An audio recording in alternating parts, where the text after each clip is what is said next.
Kelvin called for the booking. He's got Anderson Silva now in Rio.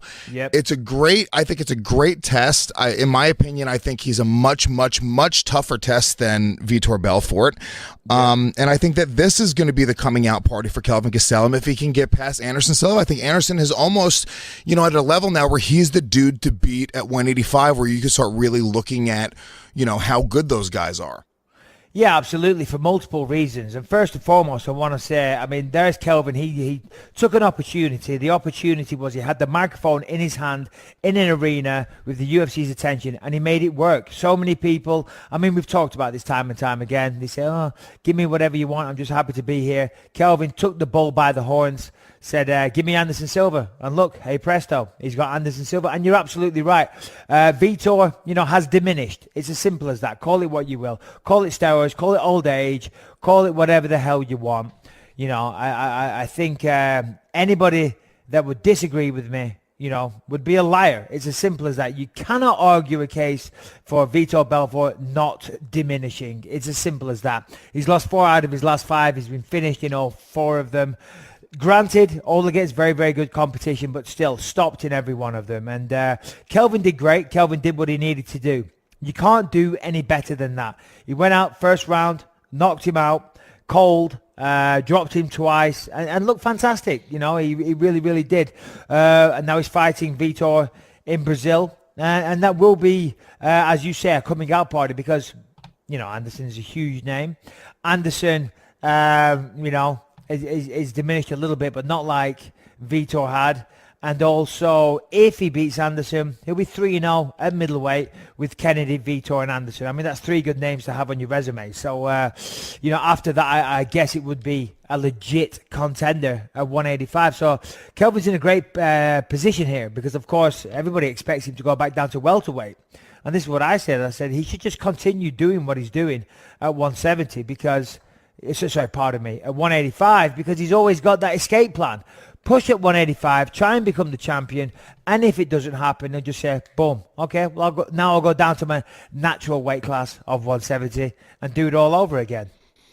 Do you think there's a possibility that Kelvin's trajectory could get him to ever fight you? Do you think that there's enough fights because I know you've talked about retirement in a few fights, right? Yep. But do you think that he's got enough fights or there's a path where he could beat Anderson, maybe beat somebody else and then be right there and you're the dude?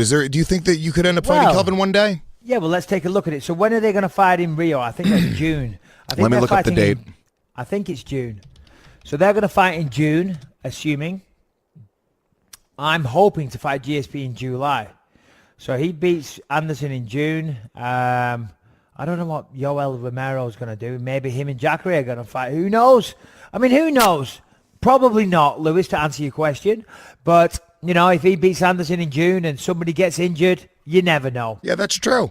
You never know. It's so funny because Anderson Silva, say what you will about him. Anderson in this fight, he's got to fight. His last fight against Derek Brunson, he didn't really show up. He disrespected everybody, like I said on here after that fight.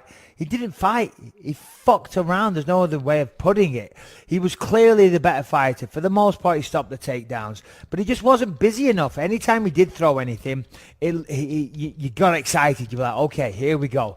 Anderson's going to pull something out of the bag here. He's going to give us an amazing knockout. But we didn't see it because he just throw 1 or 2 kicks or, punches. Brunson would run away, and Anderson never followed it up. And I'll say it again, Anderson was very, very lucky to get that decision, and I think he knows it. I think he knows it. So against Kelvin, listen, Kelvin is a young killer. It's as simple as that. He doesn't mess around when he goes out there. He's got the cliche eye of the tiger, if you will, and he's going to look to take Anderson out in the first round. So Anderson's going to meet that, and if Anderson does that and fights the way that Anderson can knock this kid out. But is he going to deliver? Is he going to turn up on the night? I don't know. Kelvin kind of reminds me of a young Weidman. That just like a tough wrestler who just is like, yeah, I'm gonna start knocking people out now just for the hell of it. Like he's really exciting. I think if I had to pick one, and I guess we will right now, I'd love to get your pick on the fight. I'm gonna pick Anderson Silva in this fight. I think that Kelvin's great. I just think that Anderson Silva can still put anybody out at any given moment, and I feel like Anderson Silva's kind of due for a knockout. And I just think, I still think, Anderson Silva's 40 years old, or however old he might be now. He still can beat anybody on any given Sunday from any angle at any point in any round. Still to this day, I believe that. I'll tell you this right now, and of course I'm going to say this, and I know I'm going to get a lot of shit for saying this. If the Anderson Silva that turned up to fight me in London turns up against Kelvin, Kelvin gets beat. Simple as that. Because the one that I thought weren't fucking about, and he caught me with some shots that tested my mettle, so to speak. So and the thing is as well, if Kelvin takes him down, I don't know. I mean, of course, Kelvin's a very strong wrestler, so they're tough guys to deal with on the floor. But Anderson's been around a long time, jiu-jitsu-wise. He's a black belt from the Nogueira brothers. On the ground, you got to give Anderson the advantage, certainly with those long legs that he has. And on the feet, again, the height does become a bit of an issue here. Anderson is tall for the division. He's got very, very long limbs. Kelvin has a good way of getting on the inside, but I believe his reach and height will be a problem for him. Yeah. Or the lack of reach and height, should I say. The Countdown with Michael Bisping and Luis J. Gomez. Thursdays from 6 to... Kelvin Gastelum, he knocks out Vitor Belfort last weekend in Fortaleza, Brazil. Really no surprise there. As we talked about on this podcast, we kind of expected that to happen. And then he calls out Anderson Silva. I am sitting there thinking to myself, yeah, sure. That's not a bad guy to call out while you're in the octagon on TV, but that fight not going to happen. And I got to tell you, Phil, it's rare. It's not like it never happens, but it's kind of rare that a fight just hits me out of nowhere and I'm like, wow, I did not see that one coming. I got to be honest, and I'll fully admit it, I did not think Kelvin Gastelum was going to get Anderson Silva. I thought Anderson Silva was going to get a fight that he could win in June in Rio in front of the Brazilian fan base, build him back up, get all the Brazilian fans excited, and maybe start talking about that GSP noise. That's what I thought was going to happen for Anderson Silva. I did not think he was going to get a fight against an absolute animal, a hungry animal right now in Kelvin Gastelum. I don't know about this matchmaking, man. What do you think about it? Yeah, it seems like it's been the kind of matchmaking that we're still getting a feel for how WME is in their umbrella, in their era that's just begun, how matchmaking is going to happen.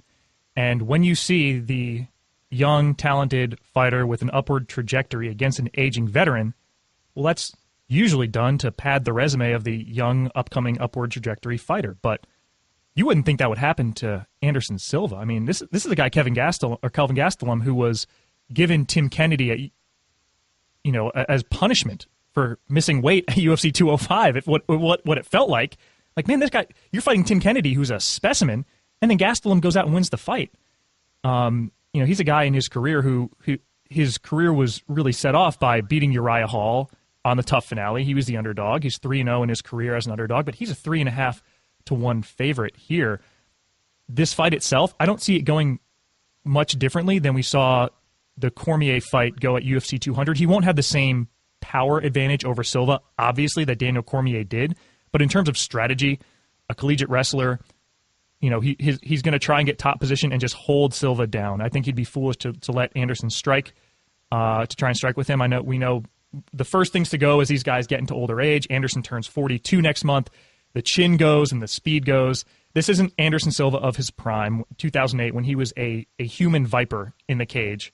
He has one win since 2012, and that's something of a dubious decision over Derek Brunson. Most people had him losing that fight, and he won a unanimous decision. Well, good on him.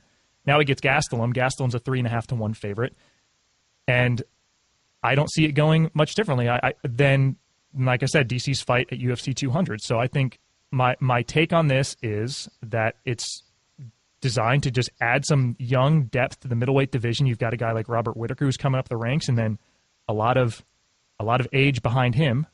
So feather in the cap for Gastelum, who's he feels like he's older than he is. He's been in the UFC so long, and it seems like he keeps saying, "Yeah, welterweight." After every fight, he's like, "Yeah, I want to go back down to welterweight, but it'd be great if I could fight this one big name middleweight." He gets Vitor Belfort and wins the fight. And now he does the same thing. I feel like I have a power advantage at welterweight. I got to figure out this weight thing. And then he accepts Anderson Silva in Brazil at middleweight. I think ultimately that will be his future. And he's got a long road ahead. It's surprising to me in the sense that, Kelvin Gastelum is an emerging star, and I think that he has the tools to be a champion. I don't know why you would necessarily sacrifice Anderson Silva for a guy like that at this particular moment, though. I mean, I credit Kelvin Gastelum for knowing what he wanted, saying it on television, and immediately building some interest in that matchup. That was the right play by him. But if you're trying to, if you're the UFC and you're trying to create stars, you're trying to create guys who can headline cars, can produce TV ratings, Kelvin Gastelum is on his way to doing that. And the middleweight division doesn't need another contender. It's got Jacare, it's got Romero, it's got Rockhold, it's got too many middleweight contenders as it is. And so if you're creating another one in Gastelum, you're basically just adding to the logjam, and you're sacrificing a guy who, again, I thought that they could get, a GSP fight out of potentially. Even if they threw him up against Rashad Evans, as we spoke about last week on this podcast, you can have those types of fights. If you go out and have Kelvin Gastelum starch him, which I got to say, I'm not so convinced that Gastelum's just going to wrestle him. I think Kelvin Gastelum, if he's looking at it, says, well, Derek Brunson just outstruck this guy. By my judge's scorecard, Derek Brunson just beat Anderson Silva, and the fight never really hit the floor. So I am going to put it on this guy. I'm going to knock him out in Brazil, and that's going to be the biggest feather in my cap. And if that's what happens, I don't know. I don't know if you're really taking – it puts more interest on Kelvin Gastelum, but I don't know, man. When you're sacrificing a guy like Anderson Silva, I don't know if the payout's going to be that as big as maybe necessarily some others think it will be. But I guess we'll see. It is an exciting fight. I mean, I've got nothing against the fight in the sense of just it's an exciting fight that I want to watch. I just wonder sort of the direction that they're heading with these two guys.